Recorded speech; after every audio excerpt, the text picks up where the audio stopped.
everybody, it's Chris Eads, known online as Wootini, here with another Gay Gamer video podcast for y'all. All 12 of you that watch this every week. So anyway, this week I went to the movies and I saw Weapons, the new movie from the writer-director of Barbarian. And I enjoyed it. I thought it was really good. Basic premise, an entire classroom of children disappears, and except for one kid. So the community blames the teacher, because she had to know something, right? And the teacher's distraught because all her kids have disappeared and she's being blamed for something she didn't have anything to do with, and no one knows what's going on, and the mystery unfolds from there. No spoilers, although it's not like Barbarian where there's like a shock moment that like twists and the whole thing just becomes something else. It's crazy. This is more like an onion where you're just peeling away the layers until you get to the rotten core inside. It's told with some nonlinear storytelling so that allows the story to unfold at a very deliberate pace where you get clues and reveals very, very specifically until the ending where everything is revealed. And I thought it worked really well. There are some really good jump scares. One really got me. Not as good as the one in Barbarian. That's still the best jump scare I've ever seen. There's also some like really scary, tense sections. There are also bursts of incredibly gory, graphic violence.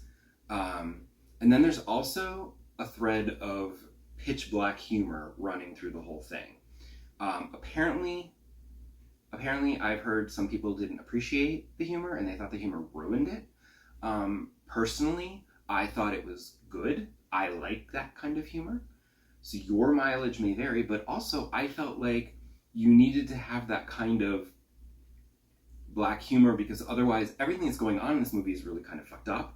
So like that wouldn't be as much fun to watch, you know? So you have to have a little something to lighten the mood a bit, you know? But again, your mileage may vary. I don't know. But I thoroughly enjoyed it, and I recommend it. So check it out, Weapons. As for games, there was another, there was an indie showcase for the Nintendo Switch. I skimmed through that video just to see if there was anything in there, and there wasn't really. There was this one game where you heard these animals, like magical animals and stuff, not real animals. And that looked like it might be good. It's from the people who did Firewatch, which I enjoyed. So I'm like, okay.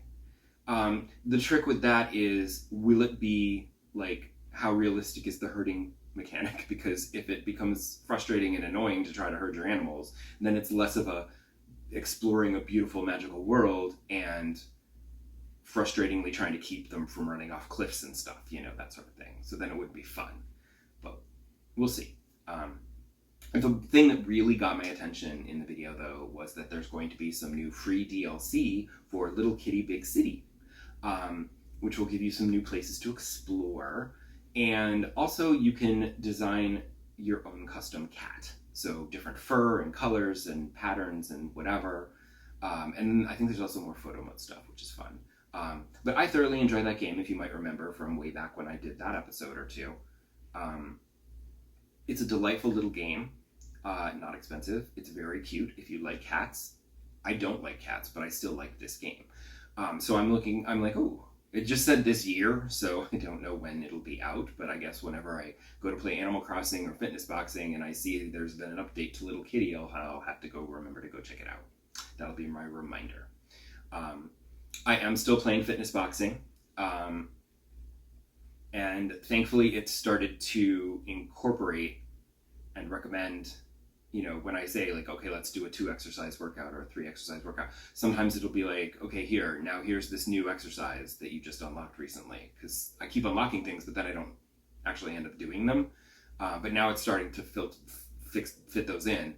And in fact, yesterday I wasn't able to do a proper one. I was only able to do 1 exercise. So I was like, better to do a little bit than nothing, right? So it was like, here, let's do this like uppercut combo or whatever. And I was like, no, no, no. And for the first time, I actually went in and said, no, I specifically want to do this particular exercise. It's like a biceps focus shape combo thing. I just like it because instead of like the other ones where you tend to alternate arms, this one is very like focused on one arm at a time with a little bit of this one.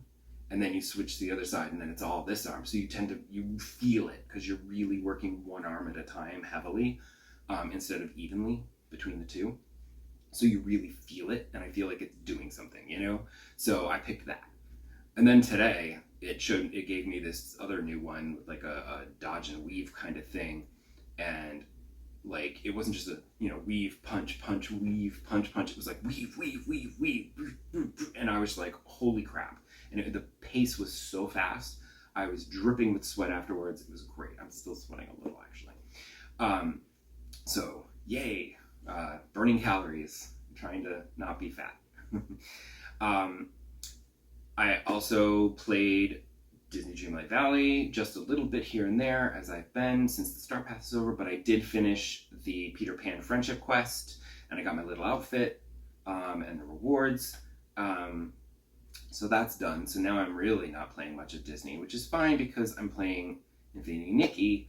Because the new update, you could finish the story. So I went and you travel to like this world that's just like the Inkville Island, except that it's all like painted in ink, and it's visually very kind of cool and visually stunning.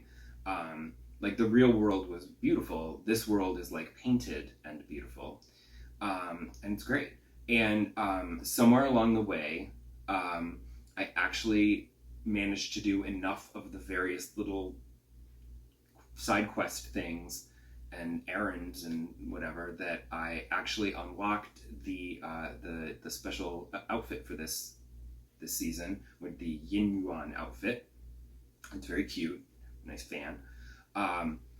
So then I basically, like last night, I feel like I basically finished the story. There was like a big boss fight that was kind of frustrating and annoying, but then I realized that if I just hung in there, I would just beat it anyway, so it's fine. It wasn't like, it felt hard, but then I realized it wasn't actually hard. I was making it hard on myself.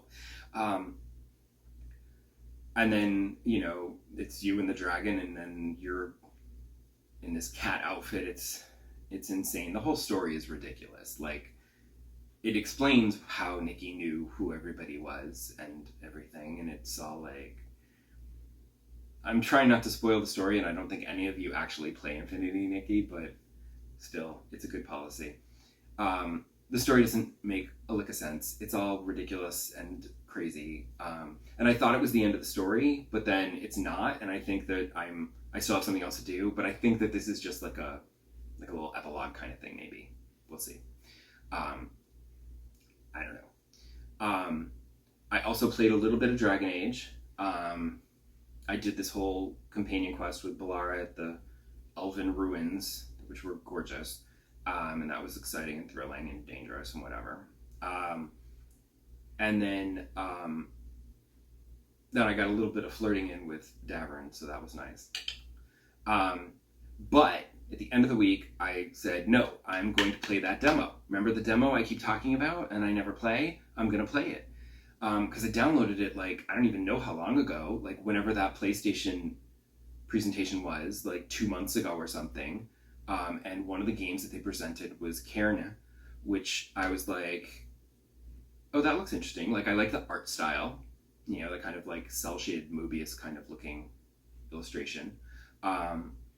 And the idea of like, exploring the wilderness and climbing and discovering things. And I'm like, okay, and they're like, there's a demo available now. And I said, oh, great. So I quickly downloaded the demo, which I then never played for like months. But I finally got around to it. And basically the demo starts with the tutorial, which I would assume is the beginning of the game. And you're in like a gym with like the climbing walls with the handholds and stuff. So it's pretty easy and straightforward. And they're like, here's how you climb. The thing is the climbing is weird. The climbing mechanic is very weird. Like, you go up to it and you press square, and then basically you're moving each limb separately. Arm, arm, leg, leg, arm, leg, leg. And the game picks which limb you're going to move next. It does say, there was a pop-up that in the settings you can change it so that you can specifically say which limb you want to move. But I think that would have actually made it worse for me because it was already complicated enough that having to worry about, oh no, I want to move my right leg, I think that would have been too much and I would have gotten really frustrated sooner. Because also it's like this weird ragdoll physics, so like you're moving the leg up and over and it's like, and it just looks completely bizarre. But I was able to do the 3 stages that you have to do, and then they're like, okay, now leave the gym.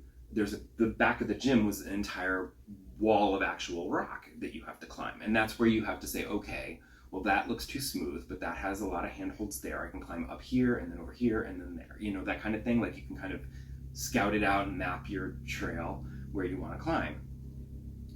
And when I reached the top of that and came out into the world, I was like, oh, it was kind of cool. There was like this sense of accomplishment, like, oh, I got to the top, yay, woo! And it was kind of exhilarating. And then you can save your game in a tent where you have a bag full of stuff. So like I took some noodles and some water and I cooked up some noodles, but I didn't eat them because I had plenty of health already. I said I'll save them for later. And then then it's like, okay, now climb here. And like on the left, it was like super sheer and it like cropped out so that like you'd have to go upside down and over and stuff. And I was like, no. Over to the right, you can go up and then there's like a flat section where you can like walk around and then there's another section to get up to the top. So you could do it all at once to challenge yourself, or you could do it in stages. And I'm like, we're doing it in stages because this is kind of difficult. And unfortunately, out in the real world, without the tutorial helping me, it was really hard. And it's too realistic, basically. And I guess I was supposed to be using the spikes so that I could like, you know, regain my stamina and stuff, because as you're climbing and you're grabbing handholds and stuff, sometimes you're just holding and you don't have a good grip. So then like the controller will vibrate and the screen vignettes and she shakes, and then if you don't get a better handhold or foothold, you'll fall. And like I fell, lost half my health, and I'm like, all right, let me try that again over here where it looks like there's better handholds. And I got up a little ways and then I fell again. And then the ragdoll physics had me roll, which then made me fall again down the next cliff, and I was dead. So that was bad. I'm not very good at it. I don't climb in real life. Maybe if you climbed in real life, you might understand it better and have a better concept of it. Like I understand, like, okay, I can grab here and I can grab here and I can put my foot here and do that and whatever. I think I'm supposed to be using those spikes.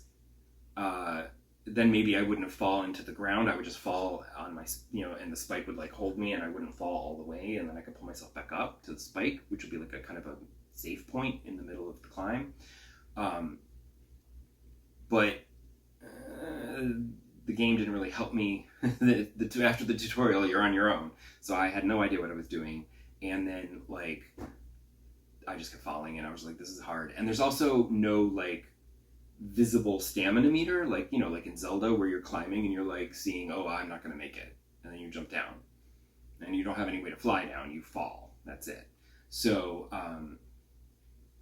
it was weird. And so I couldn't tell. I'm like, am I about to fall, or can I get more stamina? I don't know. Like it was too realistic. And the thing that kills me is in the beginning of the demo, there are 3 difficulty levels. There's the normal one, then there's like permadeath, where if you fall and die, that's the end of your game. And then there's like an easy mode, which makes the climbing easier so that you can enjoy the story. Unfortunately, the demo only let you pick normal mode. So I couldn't try easy to see if that made things more fun, and it wasn't as frustrating. So I was like, eh. So yeah, that's a no for me on Karen, because that was not fun. It was a little frustrating. I did not get the hang of it, and it didn't it was so frustrating that I didn't want to get the hang of it. Like, I didn't want to go back and say, well, maybe if I do it like this, it'll be better and I can get up there. Because getting up to the top, it was exhilarating. It was a good feeling, but I'm just not getting it. And maybe in the future, if it ends up on PlayStation Plus for free, maybe I'll download it and try the easy mode to see if that's more fun. But at this stage, I'm not paying for it. Certainly not. So, no. So that is all for this episode. I will see you back here next time where I'll talk about more stuff. Who knows what? You'll have to come back and find out. Bye!